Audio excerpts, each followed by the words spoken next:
Warm welcome to all of you to the Economic Times Best Organizations for Women 2022, powered by Femina. As we come together to celebrate these amazing organizations that are creating a beautiful space with regard to gender diversity initiatives and more. But on that note, it's that time wherein we'll come together and find out more details with regard to work-life balance, adapting to the flexible working arrangements. Let's get to deep dive into this amazing fireside chat. I'm going to quickly hand over the proceedings to Suparna. Over to you.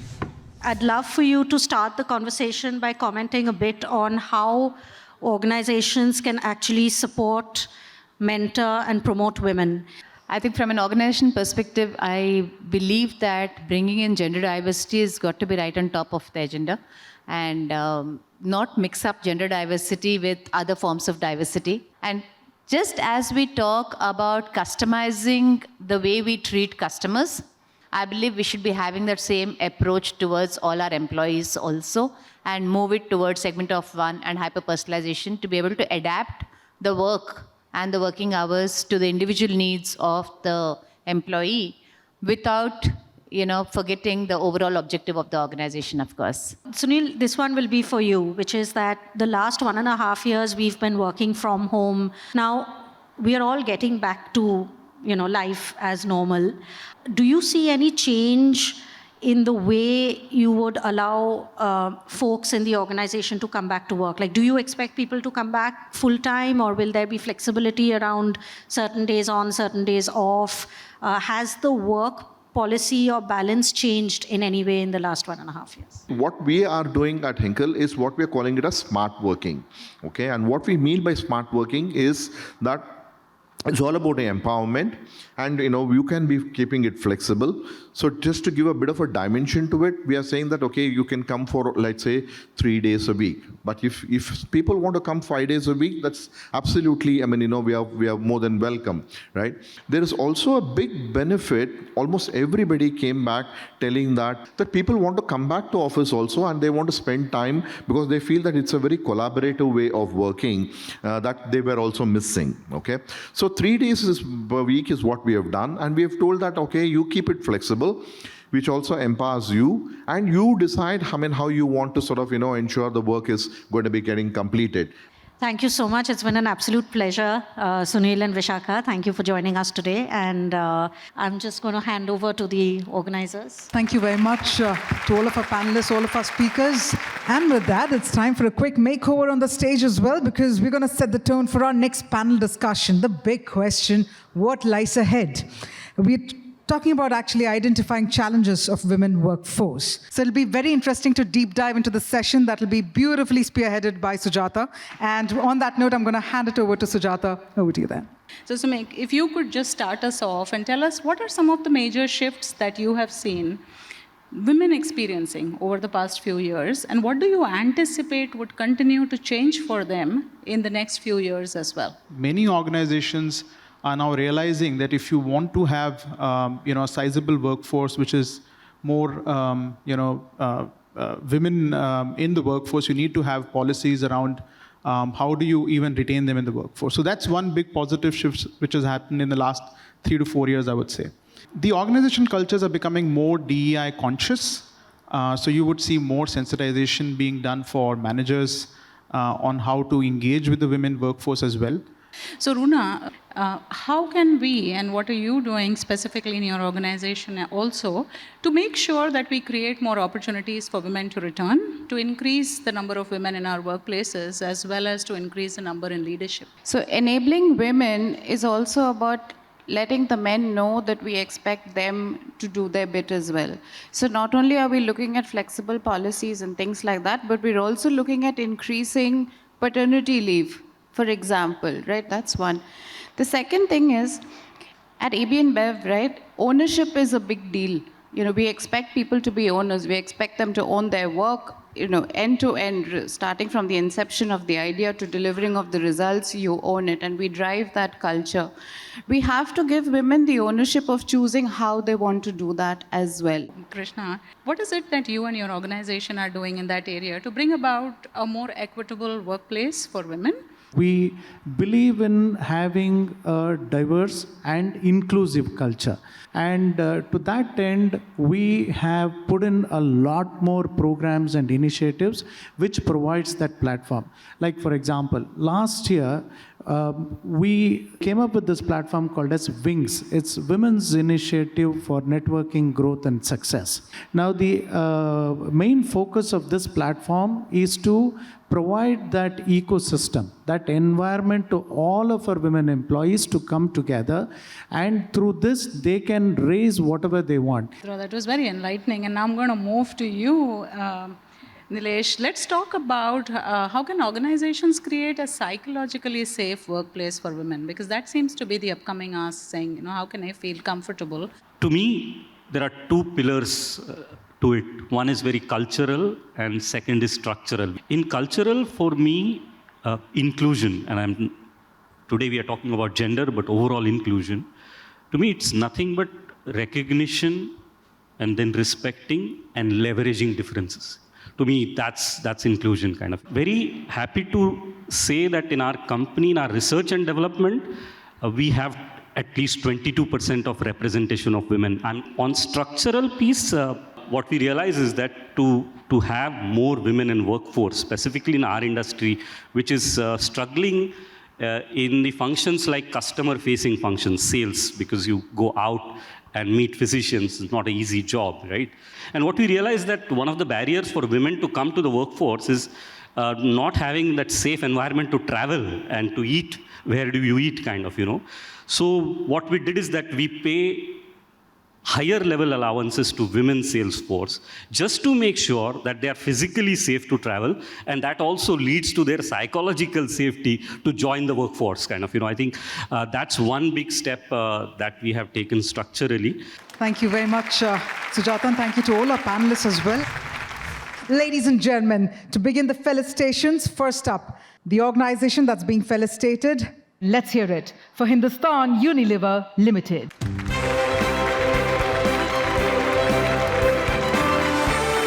And let's felicitate the next organization. Let's hear it for Altimetric India Private Limited.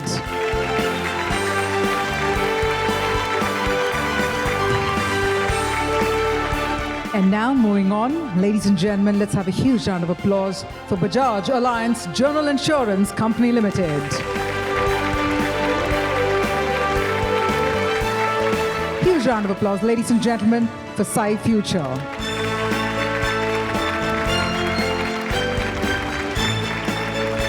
It's time to march ahead. Let's hear it, ladies and gentlemen, for Henkel India.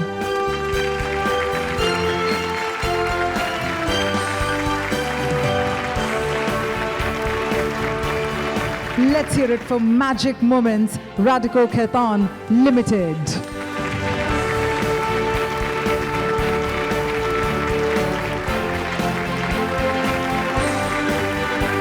Let's hear it for Mastec.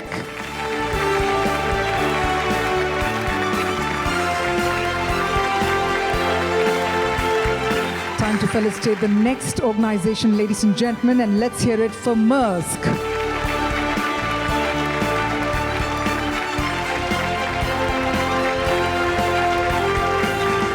Can we have a long round of applause one more time, ladies and gentlemen, for Mo Engage.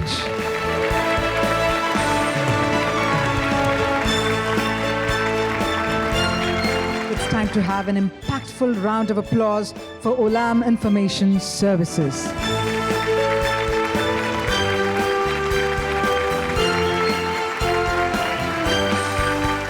It's time to hear it for PepsiCo Global Business Services India.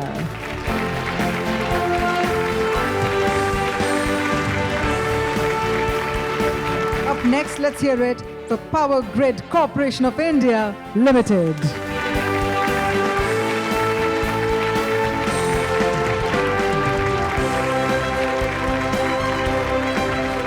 Ladies and gentlemen, let's hear it for Servify.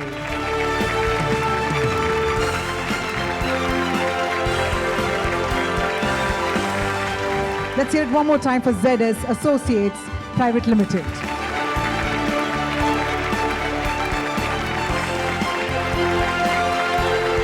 ladies and gentlemen, let's hear it for Optum.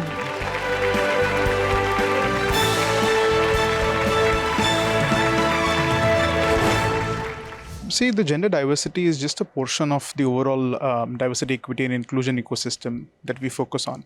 Yes, depending on the country that you're operating in, and since we are a global organization, you would define what are the tenets that you want to focus on, right? For India, for example, gender diversity is a big concern that we have. Now, in terms of when you have to create an ecosystem, it has to go beyond just the hiring, right? Most of the countries are, most of the companies and industries are focusing on top of the funnel. How do we increase leadership presence or the organizational presence of gender diverse workforce? But it goes a little deeper in terms of sensitization workshops, in terms of mentoring and grooming workshops and training programs for women colleagues who come in. Unless the entire ecosystem is created, you cannot have a propensity for the talent that you bring in to grow and succeed in the organization.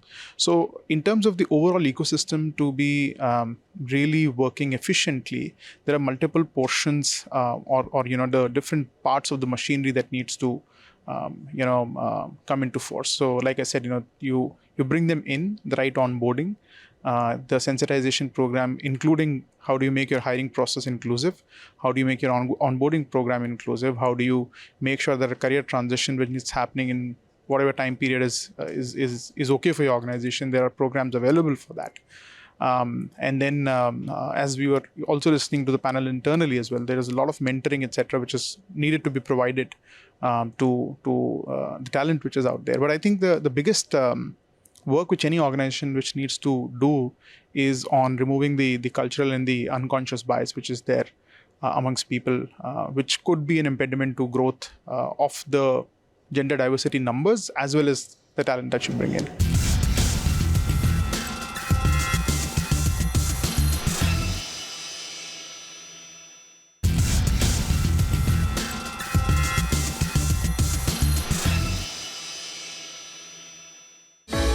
Welcome back to the Economic Times Best Organizations for Women. Gender diversity has come a long way from being limited to the number of women in an organization. Organizations now connect gender diversity with innovation, more productivity, and their ability to attract new talents, thereby creating fairer and better workplaces. At SciFuture, we are thinking beyond the binary and are working aggressively towards creating a gender-neutral workplace, that is free from any kind of discrimination and is having zero tolerance towards all kinds of such discriminations. See, immense value can be unlocked by adding up the individual perspectives, skills, capabilities, and point of views. At ZS, we are very proud to have created an ecosystem where variety of roles can exist and thrive, including men, women, data scientists, graphics, and all of that. And so in my mind, very important role for an organization is to make DEI as a top business priority. As we have for revenue or for a client expansion, this has to be a top priority for it to enable unlocking value for any organization. I think we all know we operate at our best when we bring our whole selves and are totally present in whatever we do. Right? While the right skills, the ability to learn and adapt, and to be able to pivot from there are key. What really makes the difference is a supporting ecosystem. Right? We know that this is kind of true for all of us, irrespective of gender. But I think it becomes more pronounced in case of women employees. We know we're all building careers along with being mothers, along with being primary caregivers in our families. We at Maersk understand the needs that arise out of these very unique circumstances and have put in place practices and programs that support women, all of us, to grow and thrive. Just to name a few, our flex policy, it creates a culture of flexibility where I'm free to choose when, where, and how I operate out of, right? Our global reach program, where we are tapping talent from tier 2 cities with 100% work from home, 100% remote model. Many of the organizations that have clientele across need to embrace diversity and inclusion as part of their DNA and as part of their system. more and more organizations today have started to realize, in fact, understand and appreciate the importance of diversity and inclusion. They've started to realize how this not only drives their bottom line, but also helps the organization grow internally through their core value systems. Now, some of the key principles that an organization can follow is starting from hiring, right, where it is a completely hiring without any prejudice or without any, let's say, discrimination of any sort. And this naturally paves way for the wage gaps that we have, right, or what we are seeing as such. Now at Altimetric, what we believe in is a truly diverse and inclusive culture, and we believe this is the driver for the success. And as part of this, we have launched a lot of initiatives, like for example, Wings is an initiative that we have launched, which is Women's Initiative for Networking, Growth and Success. And through this platform, more than 500 women employees of our own organization have really benefited out of this program. And as part of this initiative, we also launched a new program called as Rebound. It is a program designed to bring women back into the industry. This is for all such women who are on a career break. So through this program, we've actually hired more than 60 women employees back into the industry, from the time, we've launched this program last year. And just on this International Women's Day, we announced Mentorship, which is a specific, unique program for mentorship for the women employees here, where they can pick a mentor and get mentored here. So we have multiple such programs which are really enabling and making it as a truly diverse and inclusive culture. Very proud to be here. I think consciously what we have tried to take as, we call it as true performance indicators of our business. Not really everybody talks about KPIs, but we talk about TPIs. So the true performance indicator is what you do beyond your, output KPIs like revenue, profits. I think we've taken social responsibility as also one of the KPIs, which includes inclusiveness in the company, which includes what you do for the society. So a lot of these elements are today part of our responsibility, and I stand by owning them myself. It's interesting to know that there are more number of women joining the workforce. But having said that, there are still challenges wherein people climb their ladder in the organization. Women have some set of unique problems which companies are getting to know now.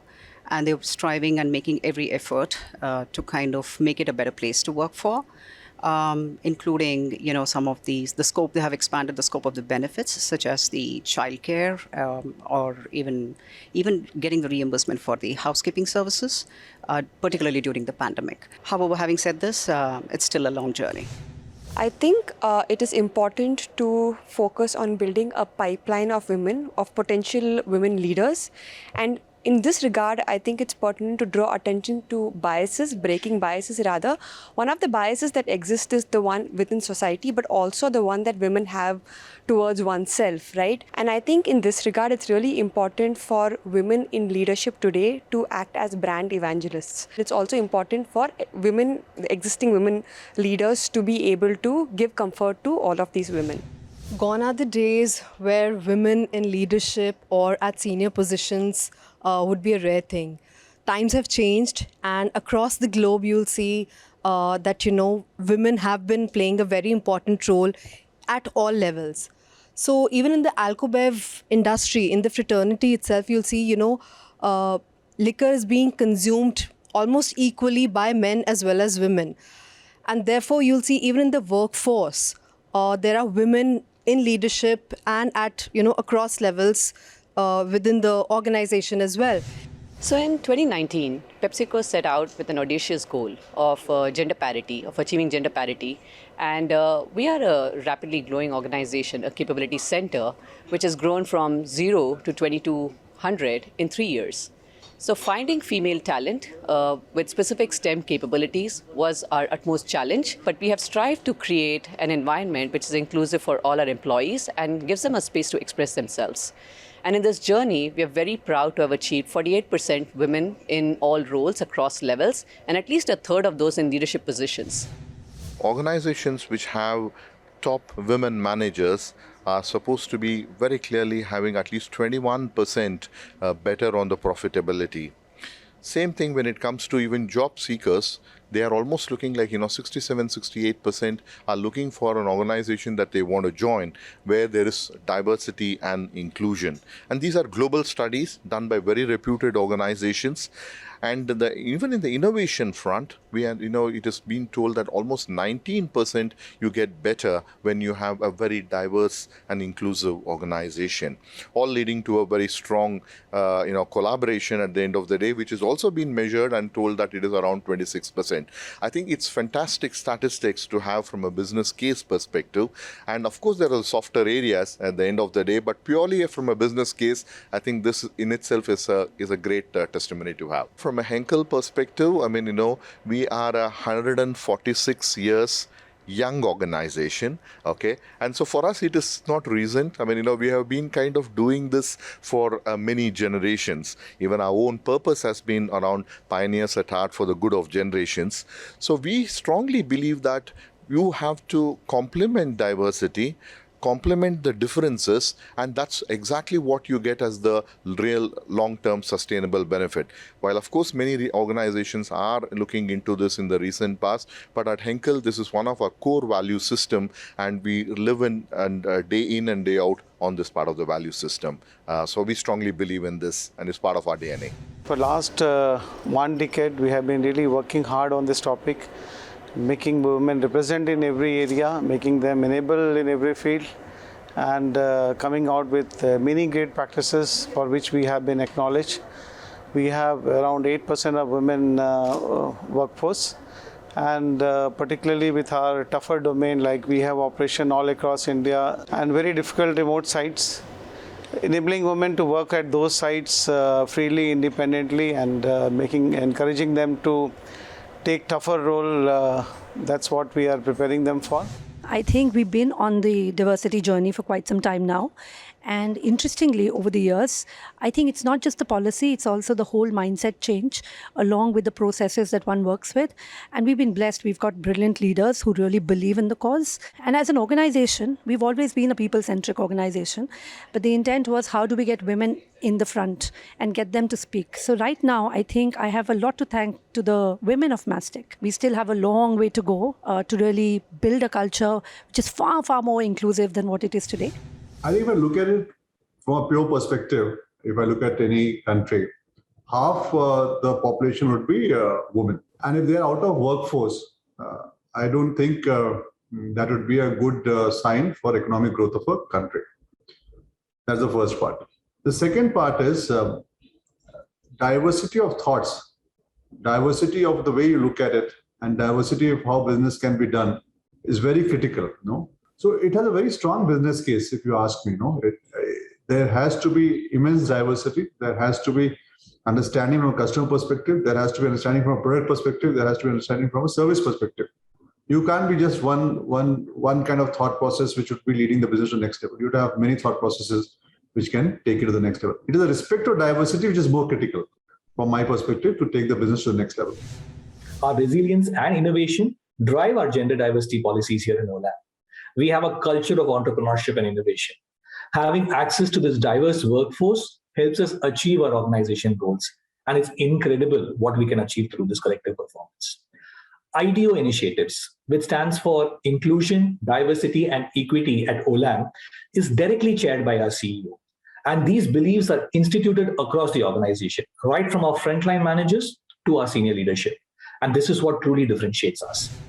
Building a diverse and inclusive ecosystem requires deliberate and often bold actions that dismantle ingrained inequities.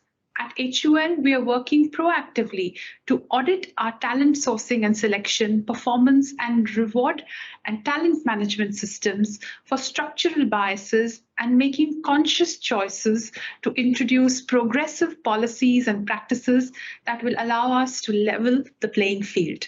More importantly, we also choose to challenge stereotypes by increasing representation of women in traditional male bastions like frontline sales and manufacturing. With our programs, Ahilya and Samavesh, we now have over 300 women who are working in factories and frontline sales in roles that were previously seen as male-dominated. Representation alone is no longer enough. Representation simply means getting a seat on the table. But what is important is having a culture of inclusion, where all voices get heard and people are very comfortable in their skin. At Hindustan Unilever, we put inclusion and a sense of belongingness at the center of all our D&I initiatives. Change has to start from the top. Our entire HUL leadership team went through a 3-month-long journey where we introspected and reflected on how each of us can be true advocates for inclusion.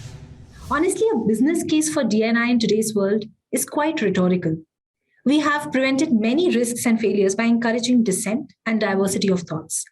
Our inclusive environment encourages everyone to bring their authentic selves to work and build trust. At AB InBev, we are a highly self-aware team that collaborates well, and when we stumble on roadblocks, we dream even bigger instead of getting bogged down. We are building a future of exceptionally capable leaders who will drive our dream to be the most loved beverage company.